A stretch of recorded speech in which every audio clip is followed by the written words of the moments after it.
Tu ne peux devenir roi avec le vêtement du berger. Tu ne peux devenir premier ministre avec le vêtement du prisonnier. Dieu change le vêtement de l'onction.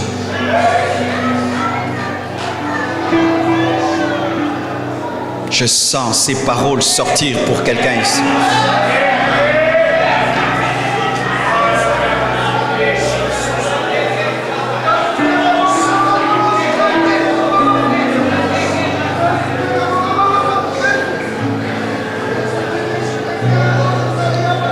Tu es à un grand carrefour de ta destinée. Mais Dieu ne peut te donner une plus grande huile que si tu considères l'huile présente comme étant petite. Car si tu trouves que l'huile que tu as est grande, alors Dieu ne peut t'ajouter. Lorsque Élisée a demandé le double de l'esprit qui était sur Élie, il avait déjà l'onction, car il était tout le temps en contact avec le roi. Mais il a cessé de regarder à ce qu'il avait, afin que Dieu puisse lui donner le double de ce qui était sur son serviteur. Tu dois le vouloir, tu dois le désirer ardemment. Tu peux ouvrir les yeux des aveugles, tu sais. Tu peux faire entendre les sourds, tu sais. Tu peux faire parler le muet, tu sais. Tu peux arrêter un fou sur le chemin et prier pour lui et il retrouve son bon sens. Est-ce que tu sais cela? Mais pourquoi tu te contentes de l'onction présente? Pourquoi tu te donnes des limites alors que Dieu ne t'a pas donné de limites? Les seules limites que Dieu a dans ta vie, c'est ta foi, c'est ta soif. Les combats qui t'attendent cette année seront supérieurs aux combats que tu as eu l'année passée et tu ne peux les affronter avec l'onction de l'année passée. Lorsque tu es berger, tu combattras des loups, des ours et des lions. Mais quand tu deviens roi, tu vas combattre des Philistins, des Jébusiens et ils te font une plus forte onction. Là où tu es, prends ça.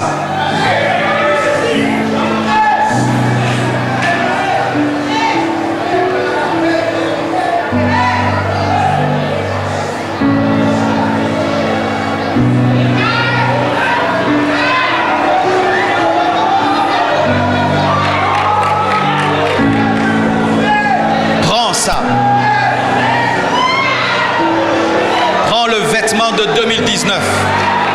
Prends le vêtement de 2019. Prends le revêtement de 2019. Prends le vêtement de 2019. Prends le revêtement de 2019. Prends le vêtement de 2019. Prends le revêtement de 2019. Prends le revêtement de 2019.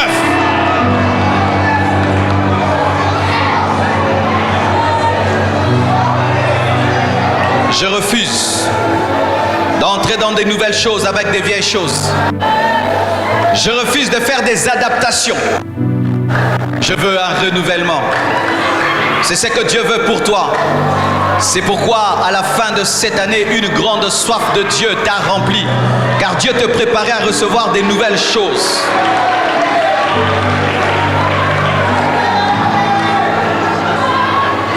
Jamais tu n'entres dans la dimension de l'homme qui marche sans jeter la béquille du paralytique.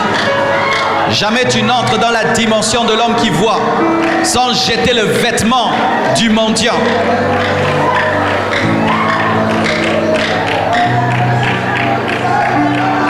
Lorsque Ruth devait rencontrer Boaz, elle a dû changer ses vêtements. Elle a enlevé le vêtement de deuil afin de se préparer à être épousée.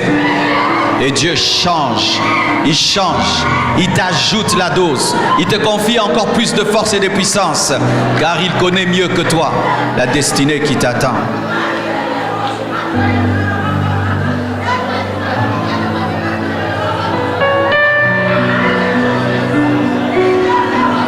Un jour tu te rappelleras de cette veillée. Un jour tu te souviendras que Dieu t'a oint et t'a fait entrer dans une nouvelle dimension. N'ayez pas peur d'oser des choses nouvelles. Car une nouvelle onction amène toujours à faire des choses nouvelles. Sors de ton lieu de confort. Sors des choses que tu maîtrises et que tu sais faire. Et entre dans des choses que tu n'as jamais osé faire.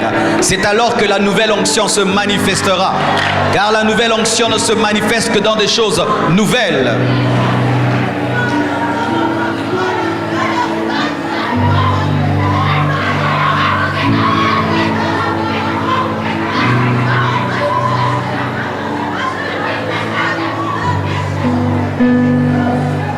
Le Seigneur veut te donner le meilleur de cette nation, mais tu dois le vouloir.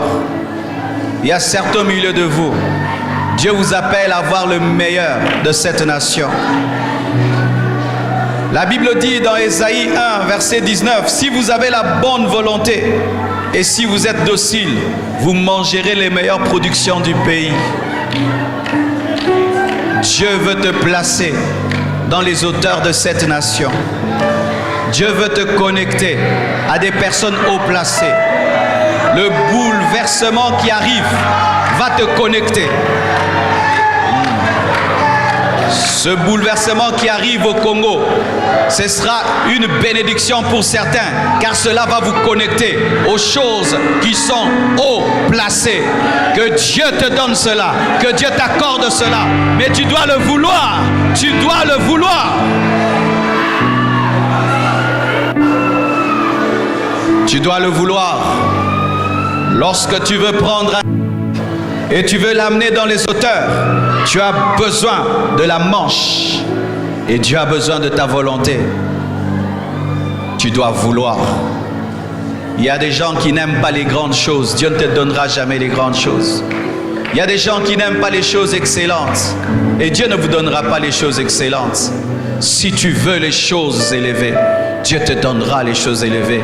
Si tu veux les choses haut placées, Dieu te donnera cela. Mais tu dois avoir la volonté. Tu dois avoir le désir. C'est ça le pouvoir de la volonté. Le pouvoir de la volonté. Et le secret du message que Dieu m'a donné. Le pouvoir de la volonté. La volonté peut te permettre d'avoir les meilleures choses d'une nation.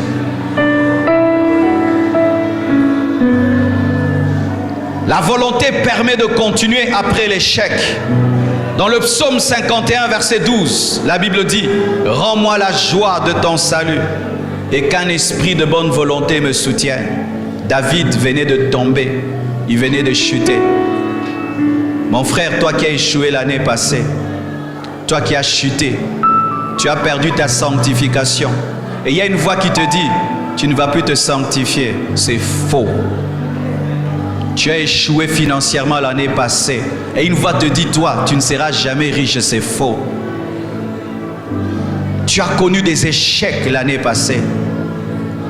Pour vivre la restauration et continuer malgré l'échec, tu dois avoir une bonne volonté. Tu dois être déterminé. Relève-toi, tu n'es pas mort. Relève-toi, tu n'es pas mort. Relève-toi, tu n'es pas mort. Relève-toi, tu n'es pas mort. Relève-toi, tu n'es pas mort. Relève-toi, tu n'es pas mort. Ne mets pas dans la poubelle le projet que tu as eu. Ne dis pas, ce n'est pas pour moi. Finir les études, ce n'est pas fait pour moi. Tu finiras cette année les études. Tu avais dit que l'année passée, tu vas te marier. Et là encore, tu es célibataire. Cette année encore, essaye de te marier. Encore, aie de la bonne volonté. David vient de tomber. Péché. Dans l'adultère. Mais demande un esprit de bonne volonté. Pourquoi? Si tu n'as pas un esprit de bonne volonté, tu resteras là où tu es tombé et tu vas mourir là où tu es tombé. Mes frères, relevez-vous toujours. Toujours. 1000 fois, relève-toi toujours. Tu essayes 1000 fois, tu te relèves encore, tu te relèves encore, tu te relèves encore, jusqu'à ce que tu atteindras.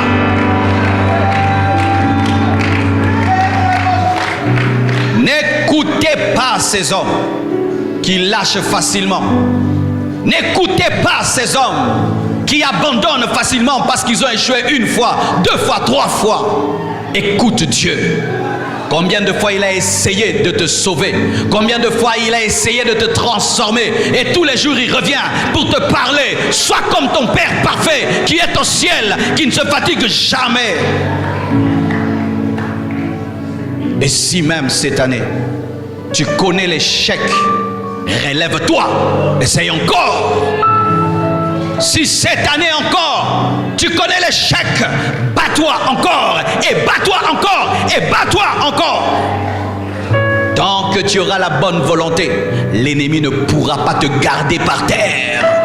Jamais, jamais ne jette le drapeau blanc. Jamais ne jette le drapeau blanc. Jamais n'abandonne.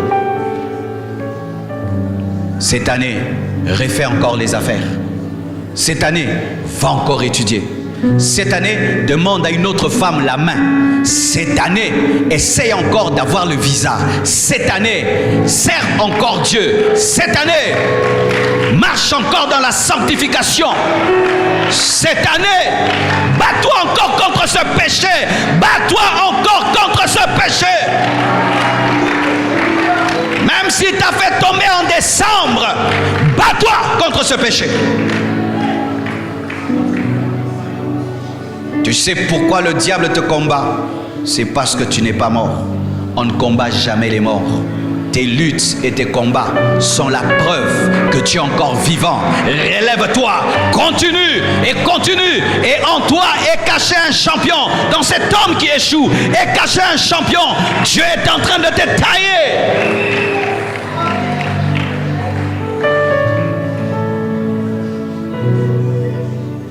Jean 5, versets 5 à 6, la Bible dit: là se trouvait un homme malade depuis 38 ans. Jésus l'ayant vu coucher et sachant qu'il était malade depuis longtemps, lui dit: veux-tu être guéri? La volonté permet à Dieu d'agir. Veux-tu être guéri? Que voulez-vous? Que veux-tu? Tu veux quoi? Tu veux quoi? Que veux-tu? Que veux-tu? Moi, je veux les extrémités de la terre. Je veux les extrémités de la terre. Moi, je veux le Japon. Je veux prêcher au Japon. Je veux prêcher en Chine. C'est ce que je veux. Qu'est-ce que tu veux? Que veux-tu?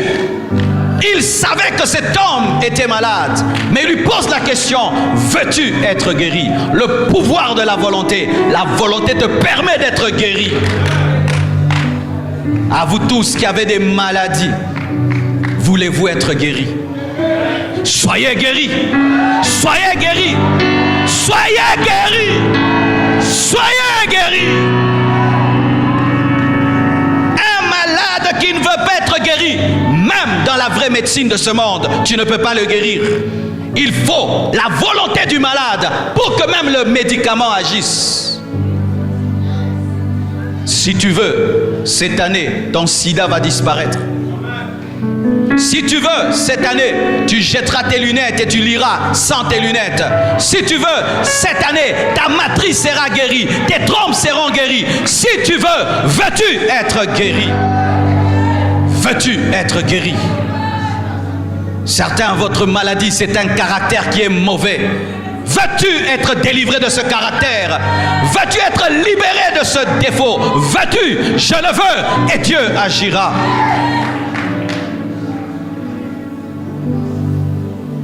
Ne sois jamais un homme sans volonté. Un homme qui n'a pas de volonté est comme une voiture sans moteur. Si tu entres dans cette année, tu n'as pas de décision parce que la volonté pousse à la décision. Tu échoueras encore. Soyez décidés de vivre quelque chose. Soyez décidés de voir quelque chose, d'expérimenter quelque chose. Ayez envie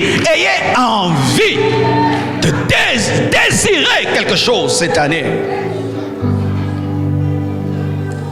Je m'attends à voir des choses. Je désire voir des choses. J'ai décidé de voir des choses. Je veux que des choses soient changées. Veux-tu être guéri? Luc 18, versets 40 à 41. Jésus s'étant arrêté, ordonna qu'on lui amène. Et quand il fut approché, il lui demanda: que que veux-tu que je te fasse? Il répondit, Seigneur, que je recouvre la vue. Jésus savait que Bartimée ne voyait pas, mais il voulait sa volonté. Tu veux le miracle? Tu dois avoir la volonté. Tu dois avoir la volonté de vivre le miracle. Tu dois avoir la volonté de vivre le miracle. Et que Dieu vous bénisse. J'ai vu quand la pluie a commencé, les gens, au lieu de partir, ont pris seulement les chaises, les ont mis sur leur tête comme des chapeaux et sont restés dans la présence de Dieu. Qu'un miracle t'arrive, qu'un miracle t'arrive, qu'un miracle t'arrive, qu'un miracle t'arrive, qu'un miracle t'arrive.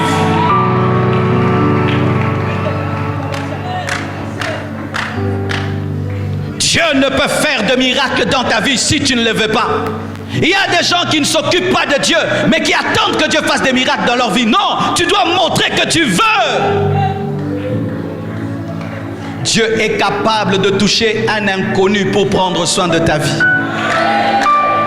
Il est capable d'ordonner à quelqu'un qui ne t'a jamais vu, mais qui va faire pour toi ce que les gens qui t'ont déjà vu n'ont jamais fait pour toi. Je vous dis les choses que je vis, des choses que je vis, des choses que je vis. Où tu rencontres des gens que tu n'as jamais vus, mais ils font dans ta vie en 3 jours c'est que des gens que tu as vus pendant 20 ans n'ont jamais fait, parce que Dieu leur a donné l'ordre de te faire du bien. Qu'est-ce que tu veux? Des petites choses, tu auras des petites choses. Tu veux des grandes choses, tu auras des grandes choses. Que voulez-vous cette année? Malgré la situation du pays, ne perdez pas votre foi. Malgré la situation du pays, n'ayez pas une petite foi. Malgré la situation du pays, Dieu est capable de faire pousser dans le désert. Il est capable de changer le désert en étang. Il est capable de le faire. Seigneur, je veux des miracles cette année. Je veux des miracles financiers, matériels, spirituels. Je veux des miracles. Que veux-tu? Comment tu peux poser cette question à un aveugle? Car l'aveugle peut vouloir l'argent. Je veux un enfant cette année. Et tu auras cet enfant. Je veux un enfant. Je veux un travail. Je veux me marier. Je veux une grande église. Je veux finir le temple. Que veux-tu? Dieu est en train de bénir les vies ce matin. Prends ça comme les paroles qui viennent de Dieu lui-même. Et en sortant de ce lieu, dis que Dieu t'a parlé et prends des décisions. Canalise tes forces et tu vivras la main de Dieu.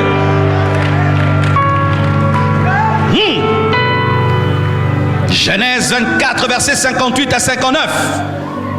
La Bible dit, ils appelèrent donc Rebecca et lui dirent, veux-tu aller avec cet homme? Elle répondit, j'irai. Rebecca est la femme d'Isaac. On ne l'a pas pris de force. On lui a dit, est-ce que tu veux aller avec Isaac? Aller avec Éléazar pour devenir la femme d'Isaac? Elle a dit, je veux. Elle a accepté sa destinée. Et après, elle a eu Jacob. Jacob a eu Judas. Judas a eu David. David a eu Salomon. Salomon a eu Jésus. Rebecca, en disant je veux, a dit je veux Jésus. Vous voulez vivre vos destinées? Apprenez à dire oui à votre destinée. Un seul pas sur le chemin d'Éléazar te conduira vers Jésus. Cette année, ayez la volonté. Bougez, risquez. Bougez, risquez. Bougez, risquez. Bougez, risquez.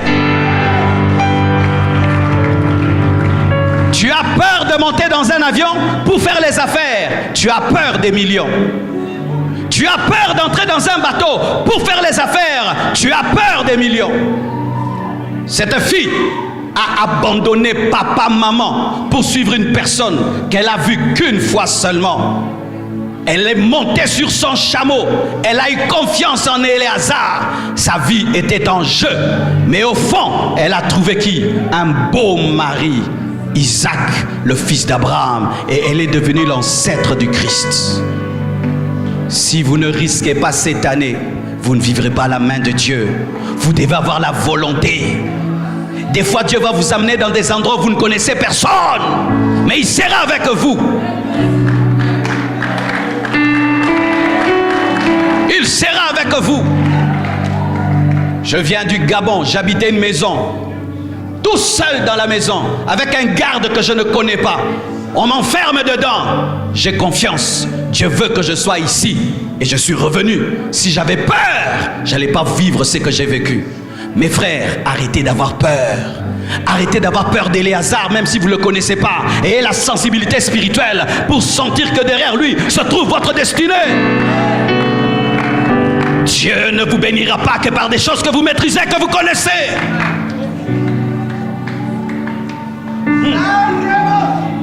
Écoute ceci. Alors que tu seras en train de faire ce que tu fais naturellement, le surnaturel viendra te visiter. Mais tu dois avoir la sensibilité spirituelle pour savoir que cet homme est différent de tous les autres hommes qui viennent au puits. Là, c'est mon mariage. Là, c'est ma destinée. Là, c'est ma destinée.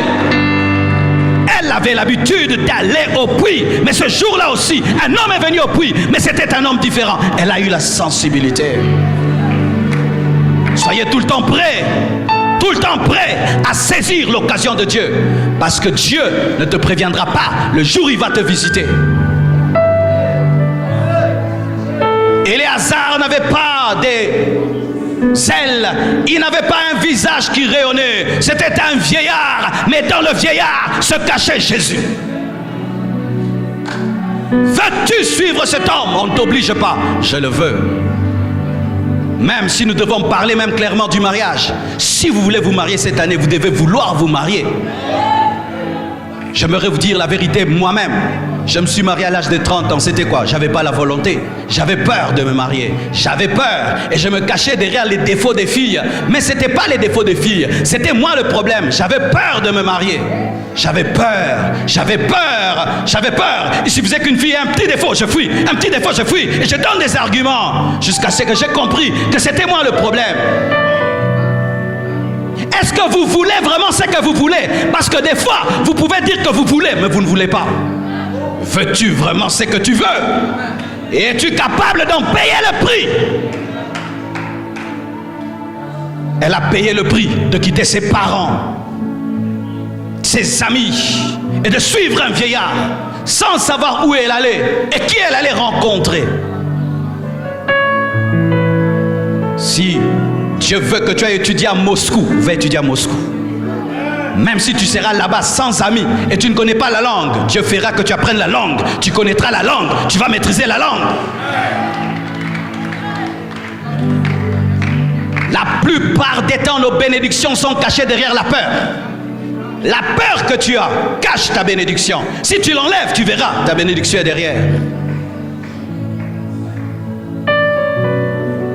Le pouvoir de la volonté. Luc 15, verset 18. La Bible dit: je me lèverai, j'irai vers mon Père et je lui dirai: mon Père, j'ai péché contre le ciel et contre toi. Et la volonté, une volonté qui brise même la honte. La honte. L'enfant là, il demande tous les biens de son père, tout son héritage. Il va, il se prostitue, il perd tout.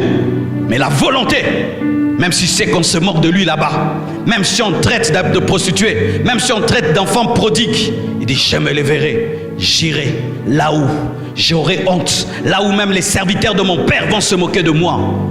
Quand tu as la volonté, la honte ne te dit rien. On se moque de toi pourvu que toi tu puisses rentrer dans la volonté de Dieu et que tu puisses atteindre ton but. Les grands hommes n'ont pas honte. Les grands hommes n'ont pas honte. Les grands hommes n'ont pas honte. Celui qui t'a sauvé est mort nu à la croix. Ton sauveur, Jésus, que tu dis Jésus, il est mort nu à la croix. Et il savait qu'il allait mourir nu à la croix, car il y avait des prophéties sur cela. La honte. La honte t'a empêché l'année passée de devenir grand. Cette année, tu t'en débarrasses. Si tu veux revenir dans la maison du Père, tu dois oser aller là où tu seras humilié. Car des fois, mes frères, l'élévation est cachée derrière l'humiliation. Dans des endroits où on va t'envoyer, On va te mépriser, se moquer de toi. Mais c'est là que Dieu va te former. Il peut t'envoyer dans un endroit où on parle anglais. Toi, tu parles un mauvais anglais. On se moque de ton anglais. Mais c'est là que tu seras connecté. Vous avez fui certains de vos amis par honte, alors que votre bénédiction est dans leurs alentours. Rentre là. Accepte l'humiliation. Accepte cela. Dieu est en train de parler à un homme. Et je le sais, et je le sais, et je le sais.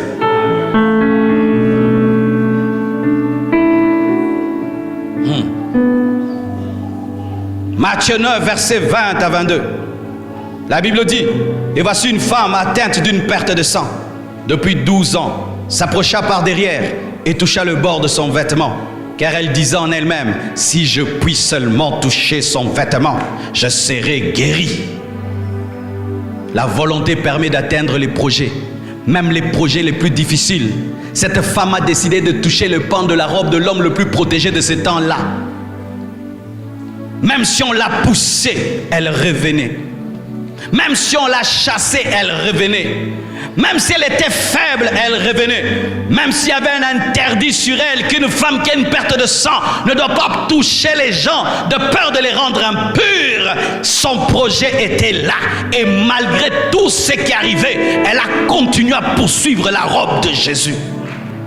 Quelle sera la robe de Jésus pour toi cette année? Quelle sera la robe de Jésus pour toi cette année? Que tu dois poursuivre en dépit de tout, en dépit de la fatigue, des faiblesses, des oppositions, des barrages, des blocages et des refus.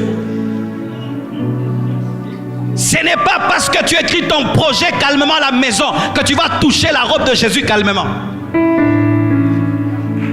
Ce n'est pas parce que tu écris tes projets à l'aise dans ton salon que quand tu sortiras, tu les atteindras facilement. Il y aura Pierre, il y aura Matthieu qui seront là pour t'empêcher. Mais ta détermination d'être tellement grande, tellement grande, que rien ne peut t'arrêter. Si tu vas passer toute une journée en train de chercher le pan de la robe, cherche, parce que tu as déjà souffert plus de 10 ans.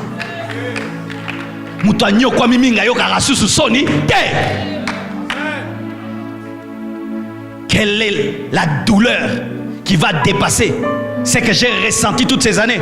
M'agenouiller, qu'on me bouscule pour toucher le pan de la robe. Je le ferai 1000 fois, je le ferai. Même si on va écraser mes doigts, je vais le faire.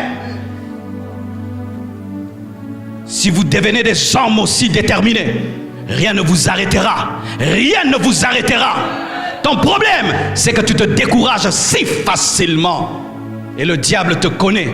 Il sait que si seulement, il fait que Pierre te pousse un peu seulement. Tu rentres à la maison et tu commences à pleurer. Dieu, pourquoi tu m'as abandonné? Il t'a pas abandonné. Agenouille-toi, touche la robe.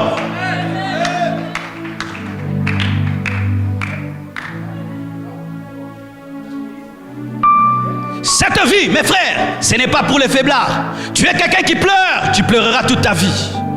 Cette vie, c'est pour les battants. La vie, si seuls les battants la gagnent. Jésus savait qu'il y avait cette femme. Il pouvait dire, calmez-vous, il y a une femme qui a une perte de sang, elle est faible, elle est fatiguée, laissez-la venir. Non, Jésus l'a laissé se battre. Tu dois apprendre à te battre. Tu dois apprendre à te battre. Tu dois apprendre à te battre dans la vie. À te battre dans la vie pour les choses que tu veux. Tu dois apprendre à te battre. Apprendre à chercher. On ne te donnera pas tout facilement. La vie ne fonctionne pas ainsi, mes frères. Ça, c'est le film. Sur cette terre-ci, tous ceux qui sont devenus grands se sont battus pour leurs rêves. Cette femme avait un rêve, être guérie en touchant le pan de la robe. Elle s'est battue pour ça. Pourquoi tu as arrêté de te battre? Pourquoi tu cries facilement abandon? Pourquoi tu regardes tout en l'opposition? Regarde seulement une chose, c'est que ta vie deviendra lorsque tu auras atteint le but, et cela va te motiver. Je n'aimerais pas vous mentir. Au début de mon ministère, j'ai failli aussi abandonner, arrêter. Où tu n'as pas envie de prêcher. Tu n'as pas envie de prier pour les fidèles. Tu n'as pas envie d'aller à l'église, mais c'est toi le pasteur. J'aimerais vous dire la vérité. Tu n'as pas envie d'aller à l'église, ni de prêcher, ni de prier, ni d'ouvrir ta Bible. Tout ne marche pas. Mais au fond de moi, une voix me disait, continue, continue, continue, continue, continue, continue, continue, continue, continue. Merci Seigneur, tu m'as aidé à continuer. Si j'avais arrêté, j'allais arrêter un ministère international. Si j'avais arrêté, j'allais arrêter une méga church. Si j'avais arrêté. Que ta situation présente ne t'amène pas à déchirer ton projet.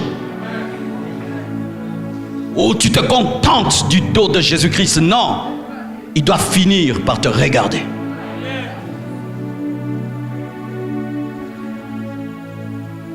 Allez ressusciter vos projets. Cherchez-les sous vos armoires. Époussez ça. Mettez ça sur la table. Dites, je sortirai et je toucherai.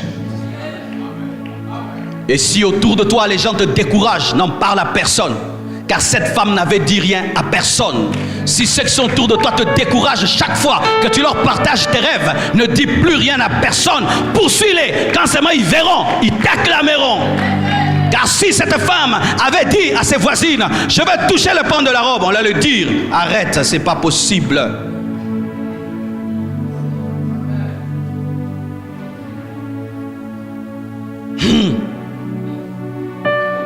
2 Rois 2, versets 9 à 10. La Bible dit, lorsqu'ils eurent passé, Élie dit à Élisée, demande ce que tu veux que je fasse pour toi, avant que je sois enlevé d'avec toi. Élisée répondit, qu'il y ait sur moi, je te prie, une double portion de ton esprit. La volonté permet de recevoir une plus forte onction. La volonté permet de recevoir une plus forte onction. Ça m'arrive de prier 30 minutes, tu vas arrêter. Mais la volonté te dit continue, tu pries 1 heure. Continue, tu pries 2 heures. Continue, tu pries 3 heures. Tu jeûnes, quelque chose te dit mange. La volonté te dit tu ne manges pas. Tu entres en retraite de 40 jours. Tu sens l'envie de quitter la retraite après 3 jours. La volonté te dit continue 40 jours. Et quand tu sors, ta vie est changée. Tu sais pourquoi tu ne dors pas? Tu as décidé de ne pas dormir, n'est-ce pas? Si seulement tu ne décides pas, tu dormiras. Les choses spirituelles, il faut aussi avoir de la volonté. L'onction de Dieu que tu recherches te dit, est-ce que tu me veux vraiment? Que veux-tu? Je veux le double. Si tu me vois. Si tu me vois. C'est dire, je ne veux pas seulement un parleur, je veux un faiseur. Et voici ce qu'Élisée faisait. Il ne faisait que regarder Élie. Élie va à droite, il regarde à droite. À gauche, pourquoi? Je dois regarder en direction de ce que je recevrai. Mes frères, mes sœurs, la volonté t'amène à te concentrer sur ton futur que sur ton présent. Tu vois les mains que tu as là. Ces mains peuvent faire que les gens voyagent du monde entier seulement pour que tu leur imposes ces mains. Est-ce que vous savez ça? Les gens voyagent.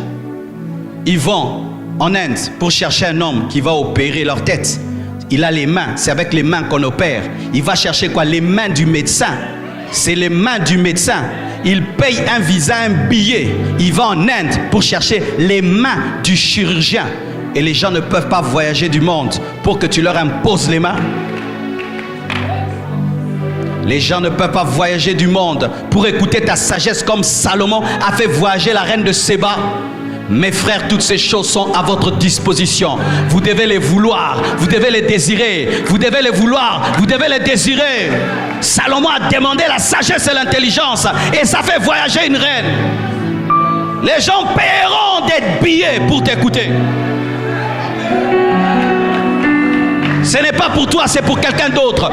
Des gens paieront des billets pour t'écouter chanter. Des gens paieront des billets pour entendre la sagesse de Dieu qui sort de ta bouche.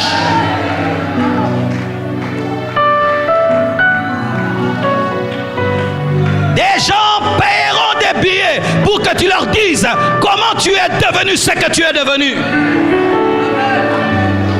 Des gens paieront des billets pour que tu pries pour eux. Des gens paieront des billets pour rencontrer Dieu au travers de toi.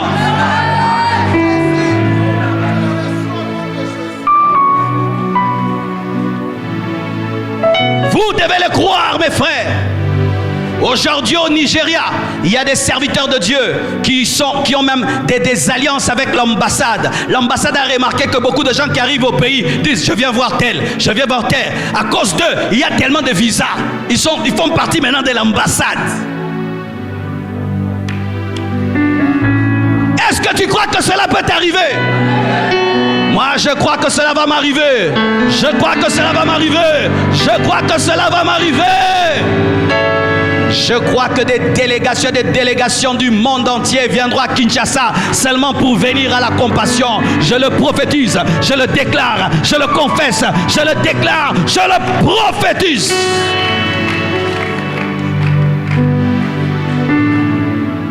Cette onction a trop duré sur toi. Il faut que Dieu l'augmente.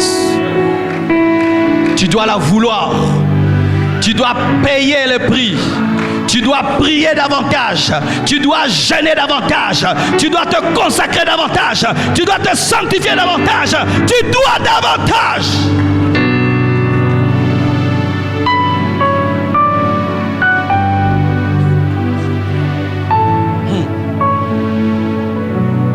Romains 10, verset 13. La Bible dit, car quiconque invoquera le nom du Seigneur sera sauvé. La volonté permet d'être sauvé. Dieu ne peut pas te sauver de force. Ici, il y a quelqu'un qui n'a pas donné sa vie à Jésus. Tu es venu à la veillée par habitude. Tu es venu à la veillée par religion. Mais Jésus aimerait te sauver. Mais tu dois crier vers lui. Comme un noyé crie vers le maître nageur pour qu'il puisse te sauver. Jésus ne peut pas entrer dans ta vie et s'imposer. Il n'est pas un démon. Il est un gentleman. Pour ton salut, tu dois crier vers Jésus.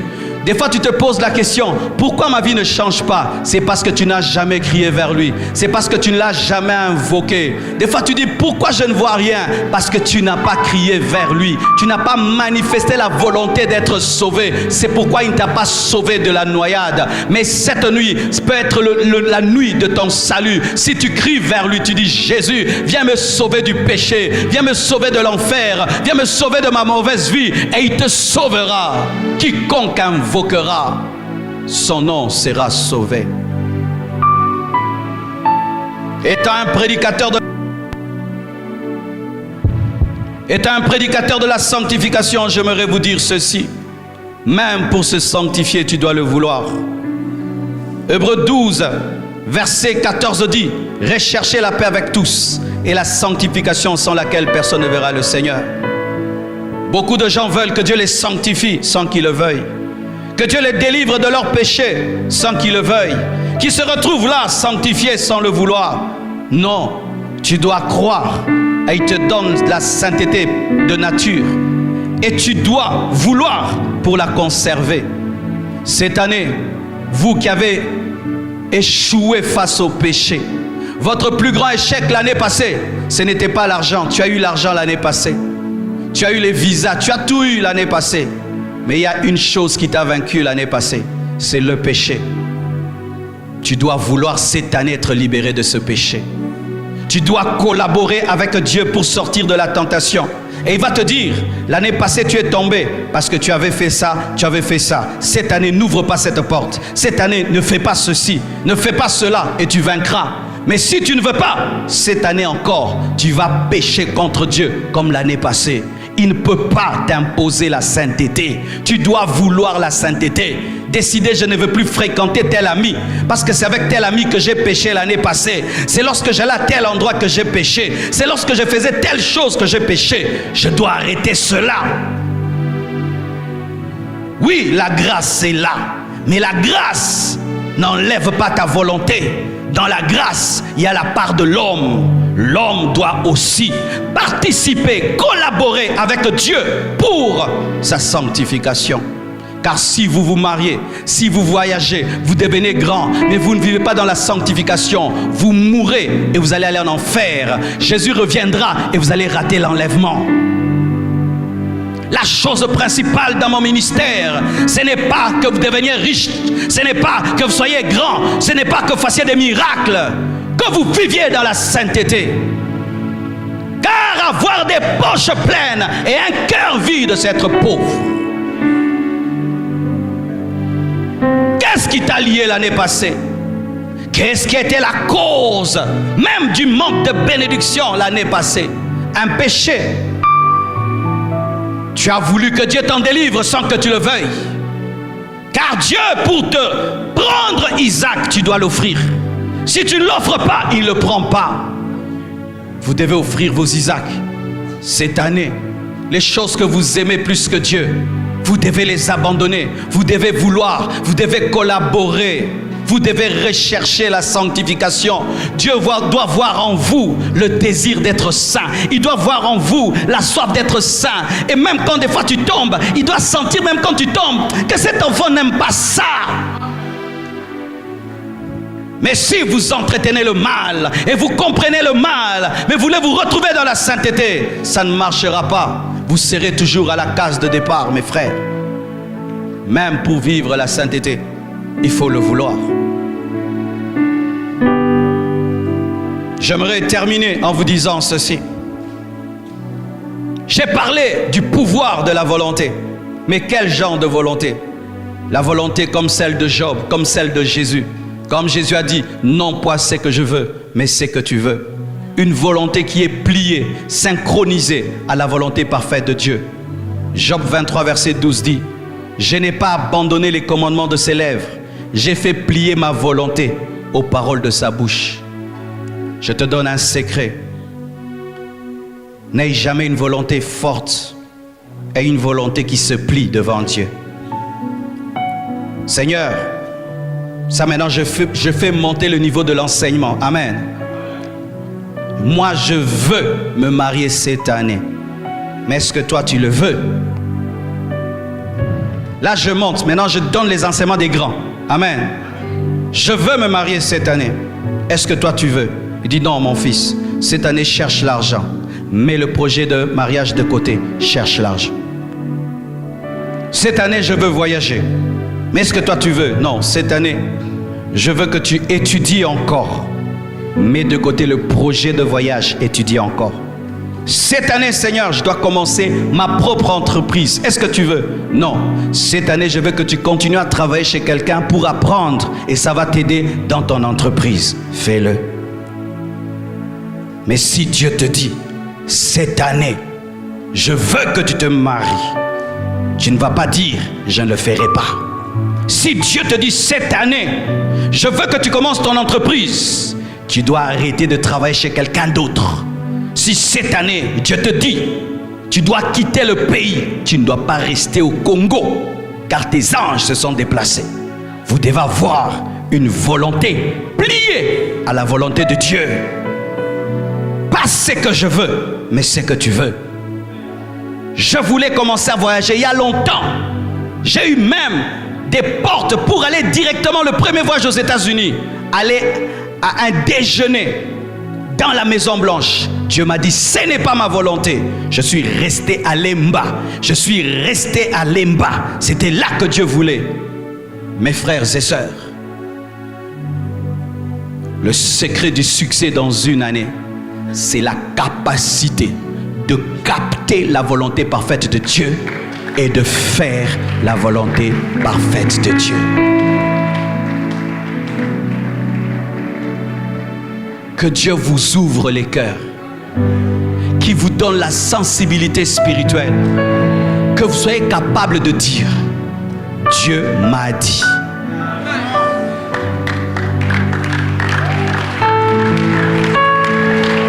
Dieu m'a dit. Et quand tu sais que Dieu t'a dit, Même le conseil de l'homme le plus sage de la terre n'est plus rien devant le Dieu m'a dit. Tenez-vous debout.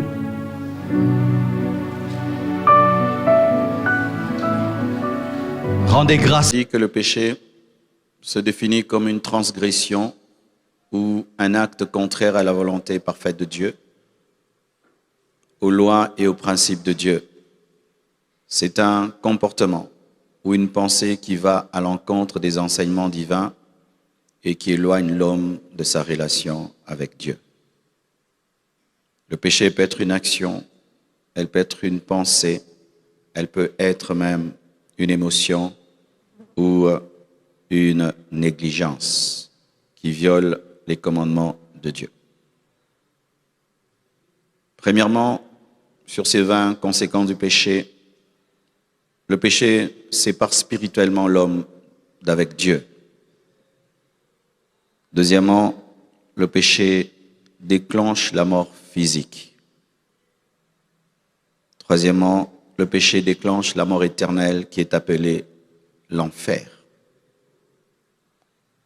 Quatrièmement, le péché déclenche la cécité spirituelle. C'est-à-dire que tu ne connais plus le bien du mal, tu n'entends plus Dieu. Cinquièmement, le péché engendre le désordre moral et spirituel. Sixièmement, le péché engendre la perte de la direction divine. Septièmement, le péché a des conséquences physiques, émotionnelles. Il rend malade et il vole la paix.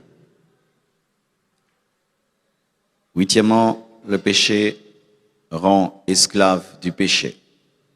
Rend esclave du péché car l'homme est esclave de ce qui domine sur lui.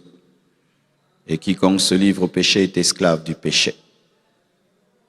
Le péché impacte négativement la descendance car Dieu punit la faute des pères sur les enfants jusqu'à la 3e génération et la 4e de ceux qui ne sont pas en Jésus-Christ. Dixièmement, le péché déclenche le dérèglement de la nature humaine, l'homme né avec une nature pécheresse, qu'on appelle la chair ou le vieil homme. Onzièmement, le péché isole, engendre la solitude, loin de Dieu et loin des hommes. Douzièmement, le péché entraîne la malédiction de la création et la dégradation de la création parce que la terre a été maudite à cause du péché d'Adam et la terre a accompagné l'homme dans sa chute.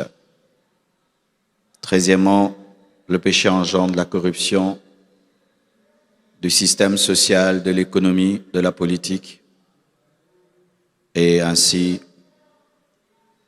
la corruption de tout un système. 14e, le péché engendre des difficultés économiques et la pauvreté des peuples. La Bible nous dit que sache que dans les derniers jours, il y aura des temps difficiles, car les hommes seront égoïstes, amis de l'argent. Le péché amène la pauvreté des nations et des peuples. 15e, le péché impacte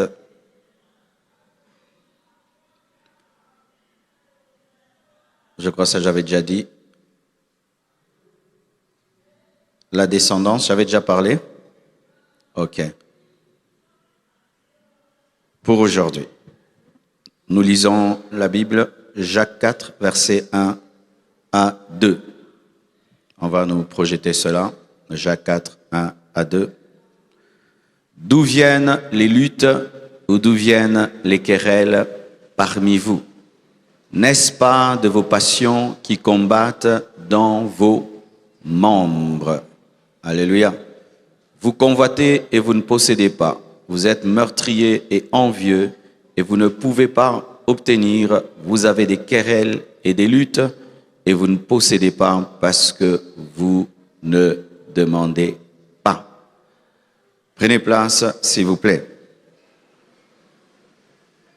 L'apôtre Jacques souligne que les luttes parmi les hommes, les querelles parmi les hommes naissent des passions qui combattent dans nos membres.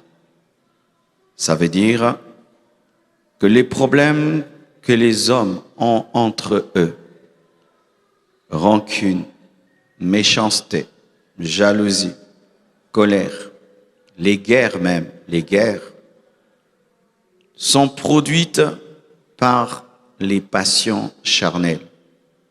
Et c'est vrai, la guerre qu'on a au Congo, qu'est-ce qu'il y a en bas?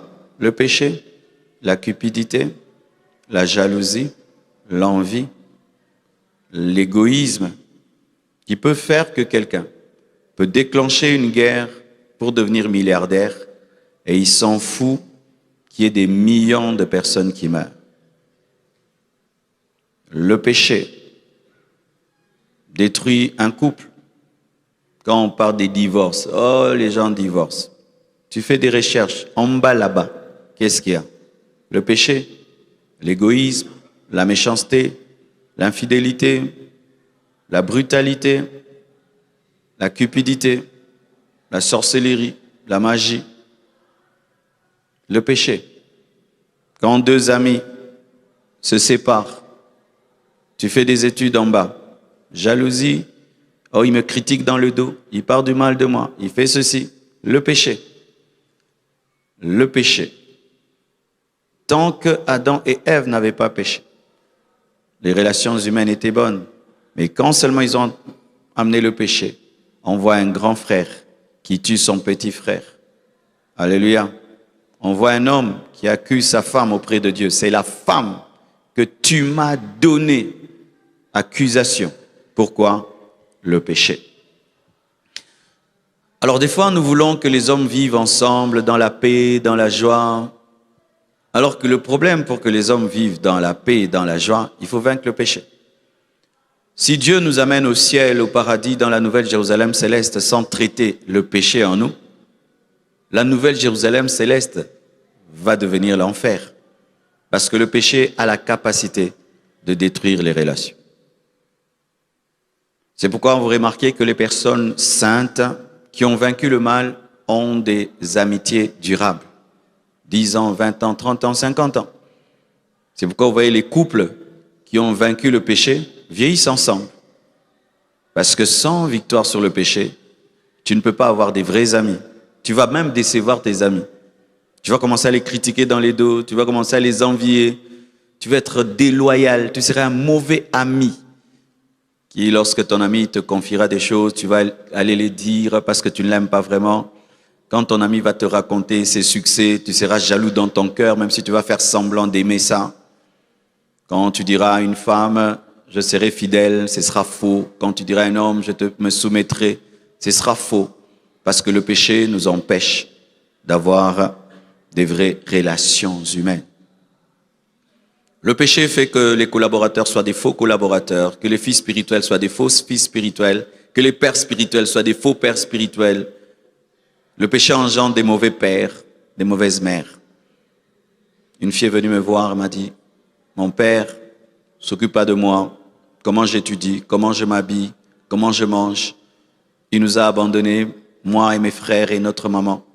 Comment un père peut être comme ça? J'ai dit, c'est le péché. Le péché peut faire qu'un homme abandonne tous ses enfants, les oublie, comme si c'était des chiens de pierre. Et vous êtes étonnés. Comment tu peux oublier ta descendance? Le péché. Le péché peut faire qu'un homme puisse taper à mort une femme qu'il a épousée.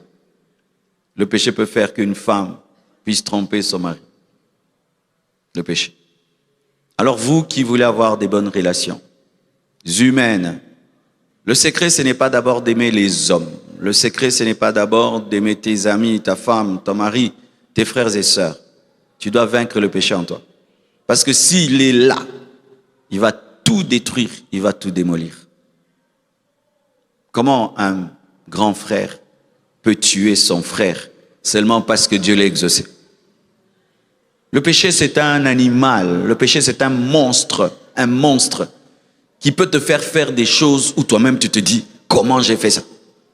C'est pourquoi ne le prenez jamais Ne prenez jamais à la légère la nature mauvaise, pécheresse. Elle détruit les relations. Elle amène des luttes, des querelles, des convoitises. Le péché. Le péché amène la perte de la bénédiction. Lorsque nous lisons Deutéronome 28, nous voyons comment Dieu dit, je te bénirai si tu obéis, je te bénirai si tu obéis, mais si tu désobéis, voici les malédictions qui viendront sur toi. Tes ennemis viendront contre toi et tu fuiras par ce chemin. Tu seras dominé par tes ennemis, j'amènerai des maladies sur toi, le péché. De la même manière que l'obéissance amène la bénédiction, la désobéissance amène la malédiction, qui est la perte de la bénédiction. Proverbe 3, verset 33 nous dit, « La malédiction de l'Éternel est dans la maison du méchant. » La malédiction de l'Éternel est dans la maison du méchant. La malédiction de l'Éternel est dans la maison du méchant, mais il bénit la maison des justes. Souvent, nous oublions cela. Même si nous sommes dans la grâce, nous devons obéir à Dieu. Amen. Tu es chrétien sous la grâce, tu ne fais que pécher. L'autre est chrétien sous la grâce, il obéit, vous n'aurez pas la même vie. Ah oui, ne vous y trompez pas. Ces enseignements qu'on donne de laxisme, de péché parce qu'on est chrétien. Un chrétien obéissant ne sera pas égal à un chrétien désobéissant. Non. Même si tous nous bénéficions du sang de Jésus, même si tous nous bénéficions du sang de l'agneau, nous n'aurons pas le même niveau de bénédiction. Je vous ai enseigné sur les sortes de vases qu'il y a dans la maison de Dieu, les vases de terre, les vases de bois, les vases d'argent et les vases d'or. Dans le Nouveau Testament, il y a des vases d'or, il y a des vases d'argent, il y a des vases de terre, il y a des vases de bois. Lorsqu'un chrétien est obéissant, très obéissant, il est un vase d'or. Lorsqu'un chrétien est partiellement, il obéit deux fois et des fois il n'obéit pas, tu es un vase d'argent. Et quand tu demeures dans le péché, tu es un vase de bois. Et quand vraiment le péché c'est ta vie comme un païen, tu es un vase de terre. Dieu t'a béni. Voici une manière de conserver la bénédiction. Vis dans l'obéissance. Dieu t'a béni. Voici une manière de perdre la bénédiction. Vis dans le péché. Vis dans le péché. Tu vas voir les faveurs de Dieu diminuer. Vis dans le péché. Tu vas voir la protection divine diminuer. Vis dans le péché. Tu vas voir comment ta vie va se compliquer. La bénédiction de Dieu demeure là où il y a la sanctification. La bénédiction de Dieu demeure là où il y a l'obéissance. Donc retenez, le péché détruit les relations humaines. Le péché nous fait perdre la bénédiction de Dieu.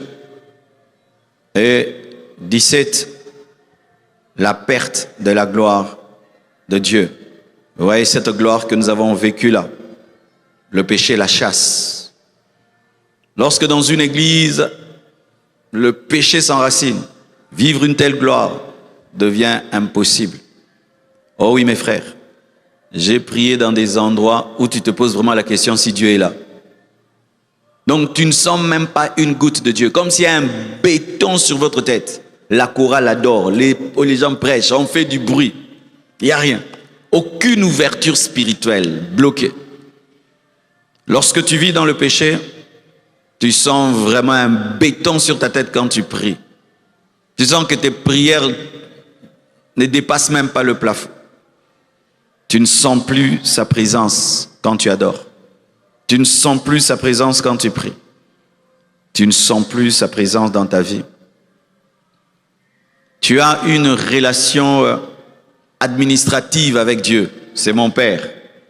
Mais il n'y a plus l'intimité. Il n'y a plus les bonus de sa présence. Quelle est la dernière fois que tu as senti la gloire de Dieu?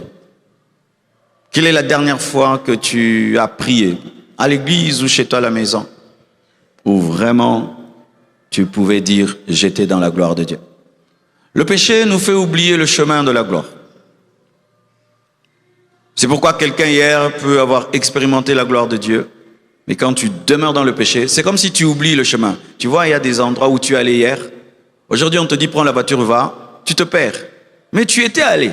Tu as oublié le chemin. Le péché efface la connaissance du chemin qui mène à la gloire de Dieu. Adam et Ève, qui vivaient tous les jours dans la gloire de Dieu, lorsqu'ils ont péché, ils ont perdu la gloire de Dieu. Eux qui étaient à l'aise d'être nus, parce qu'ils étaient couverts par la gloire de Dieu. Les gens disent ça. Mais comment Dieu au départ avait créé Adam et Ève sans habit? Ils avaient un habit, la gloire de Dieu. Oui, ils étaient revêtus de la gloire de Dieu.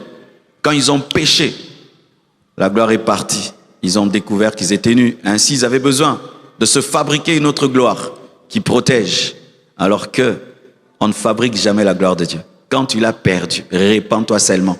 Ne fabrique pas. C'est pourquoi moi je suis contre les églises de mettre des fumées quand on prêche. Non. Oh, feu. Ou c'est là ou c'est pas là. Amen. Hein? Faut pas qu'on invente des gloires de Dieu. Tout, non. Ils ont voulu créer une gloire artificielle. Des pots, plutôt des feuilles. Alors que lorsque tu t'habilles de feuilles, la feuille sèche, la feuille est brûlée par le soleil. Et lorsque tu fabriques une fausse gloire, le jugement de Dieu va te frapper. Et le temps va révéler qu'elle était fausse. Ne fabriquez rien. Alléluia. Lorsque tu sens dans ta vie qu'à cause du péché, tu as perdu la gloire de Dieu, va devant lui. Reconnais ton mal. Reconnais ton péché. Reconnais. Et il va te restaurer. Ne fabriquez rien. Ne fabriquez rien. Alléluia. Et Dieu, qui voit l'erreur doctrinale d'Adam et Ève, qui veulent fabriquer une fausse gloire, une gloire éphémère, leur montre le chemin qui mène à la vraie gloire, le sacrifice. Ce n'est qu'au travers du sacrifice de Jésus, au travers du sang de l'agneau, que nous pouvons retrouver la gloire perdue. Alléluia. Et Romains 3, verset 23 nous le dit, tous ont péché et sont privés de la gloire de Dieu, sont privés de la présence de Dieu.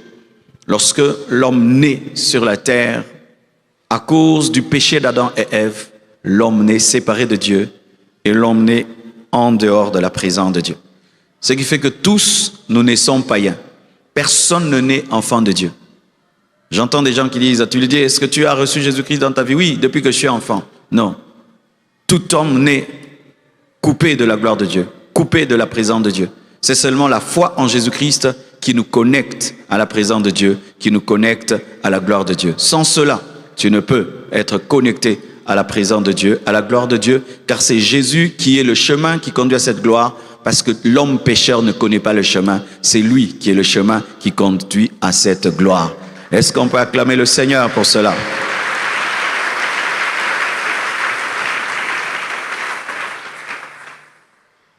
Mes frères et sœurs, j'aimerais quand même donner ce détail entre la relation avec Dieu et sa communion à ce niveau-là.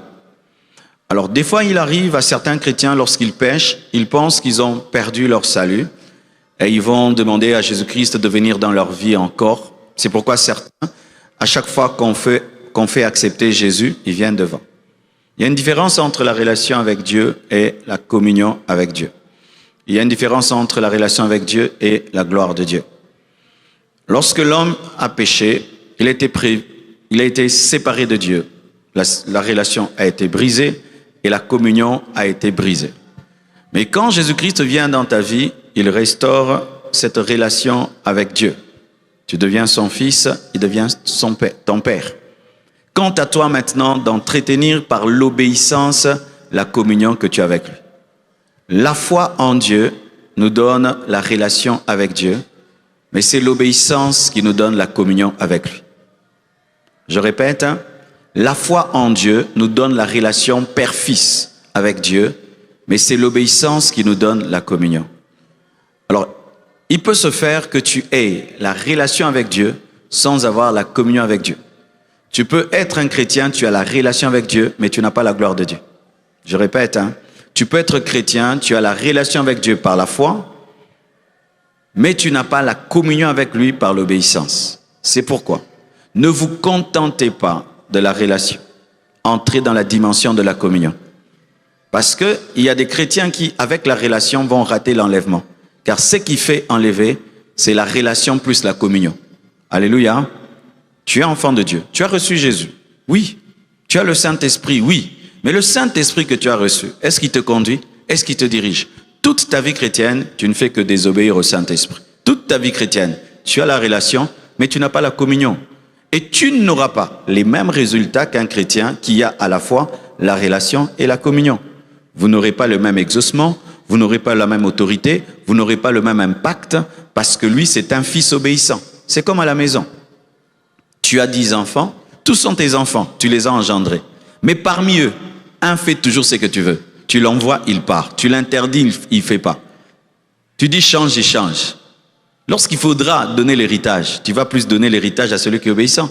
Lorsqu'il faudrait que tu présentes, tu vas plus présenter celui qui est obéissant. Lorsqu'il faudrait que tu puisses mandater, tu vas plus mandater celui qui est obéissant. Les autres sont aussi tes enfants, mais lui, parmi tes enfants, est obéissant. Il a une communion avec le Père. En plus de la relation, il a une communion. Mais aussi, ce n'est pas parce que ta communion est brisée que tu n'es plus enfant de Dieu, non. Il ne t'est pas demandé d'aller encore recevoir Jésus-Christ, non. Mais il t'est demandé de mettre ta vie en ordre afin que la communion soit rétablie. Lorsqu'Israël a perdu sa communion avec Dieu, ils étaient toujours le peuple de Dieu. Lorsque Élie est venu, il n'a pas dit, maintenant vous allez devenir le peuple. Ils étaient déjà Israël à cause de l'alliance avec Abraham, avec Isaac et Jacob.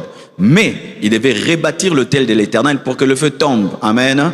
Il n'est pas allé dans la dimension de l'alliance avec Abraham, mais il est allé dans la dimension de leur communion avec Dieu. Il devait renoncer à Baal et à Astarté. Amen. Tu es enfant de Dieu, tu dois renoncer à Baal, Astarté. Mais si tu es ici, tu n'as jamais donné ta vie à Jésus-Christ, toi tu n'as pas un problème de communion. Tu as d'abord un problème de relation, ensuite un problème de communion. Car lorsque tu te donnes à Jésus-Christ, tu as la relation et la communion. Alléluia. Et tu dois entretenir cette relation et cette communion. Mais certains, pendant le chemin, au cours du chemin, ils perdent la communion avec Dieu et ils se contentent de la relation. Moi, je suis enfant de Dieu. Moi, je suis enfant de Dieu. Oui, tu es enfant de Dieu, mais un enfant de Dieu désobéissant, un enfant de Dieu pécheur. Et tu ne vas pas vivre la totalité de ton héritage, la totalité du plan parfait de Dieu pour toi, parce que le plan de Dieu, c'est pour la communion, pas pour la relation. Mais la communion doit être fondée sur la relation, car si tu cherches la communion sans relation, c'est la religiosité. Il faut d'abord avoir la relation, ensuite la communion, pour que ce soit la vie chrétienne. Vous comprenez ce que je suis en train de dire, Parce qu'il y a aussi des gens qui cherchent la communion avec Dieu sans la relation avec Dieu. C'est-à-dire, il ne veut pas devenir enfant de Dieu. Il ne veut pas croire en Jésus-Christ pour devenir enfant de Dieu, mais il veut se sanctifier, il veut être loin du péché, comme les bouddhistes et beaucoup de gens, beaucoup de religions veulent la communion avec Dieu, mais ne veulent pas la relation, parce que la relation n'est qu'en Christ, en Christ, en Christ, en Christ. L'homme ne peut devenir enfant de Dieu qu'en Jésus. Alors, toute recherche de sainteté, de communion en dehors de Jésus-Christ, c'est de la religion et c'est un habit souillé que Dieu ne peut accepter. Dieu ne consomme qu'une communion fondée sur la relation. Alléluia. C'est comme l'enfant du voisin. Il veut me plaire. Oui, il peut me plaire et tout, mais il ne deviendra jamais mon fils pour cela. Alléluia. Donc il faut d'abord que tu sois mon fils et puis tu me plais. Tu dois d'abord être chrétien, enfant de Dieu. Ensuite, maintenant, tu cherches la communion. Et voilà maintenant l'avantage de la relation combinée à la communion, c'est que la relation te donne la puissance, une nature qui te permet de vivre dans la communion. Alléluia. C'est comme je suis un humain. Je veux vivre avec un poisson. Qu'est-ce que je veux faire? Je veux donner au poisson la capacité de vivre en dehors de l'eau. Amen. Et Dieu maintenant te donne la capacité de vivre dans la sainteté par la relation, parce que dans la relation, il y a une personne qui s'appelle le Saint-Esprit qui te rend capable de vivre dans la communion. C'est pourquoi si tu cherches la communion sans la relation, tu n'auras pas le Saint-Esprit, parce que le Saint-Esprit vient au travers de l'alliance pour t'aider à demeurer dans l'alliance. C'est pourquoi ne prêchons pas aux païens la sanctification. Ce n'est pas le message pour les païens. Le message pour les païens, c'est la relation. Alléluia. Reçois Jésus, tu seras sauvé, tu vas devenir enfant de Dieu. Ensuite, il pourra se sanctifier parce que maintenant, il a la nature divine capable de l'aider à obéir à Dieu. Je ne sais pas toi, mais moi, quand j'étais païen, je prenais des décisions de communion. J'arrête avec ceci, j'arrête avec cela. Un mois après, je rentre fois 10. Pourquoi? Je voulais être l'ami d'un humain tout en étant un poisson. Alors chaque fois que je ressortais de l'eau, j'avais des asphyxies, je devais encore replonger dans l'eau. Mais lorsque tu es transformé, tu as la nature divine, il est possible à l'homme de marcher avec Dieu parce qu'il maintenant il a Dieu en lui qui lui permet de vivre avec Dieu. C'est pourquoi la Bible dit Enoch marcha avec Dieu et puis il ne fit plus. Amen.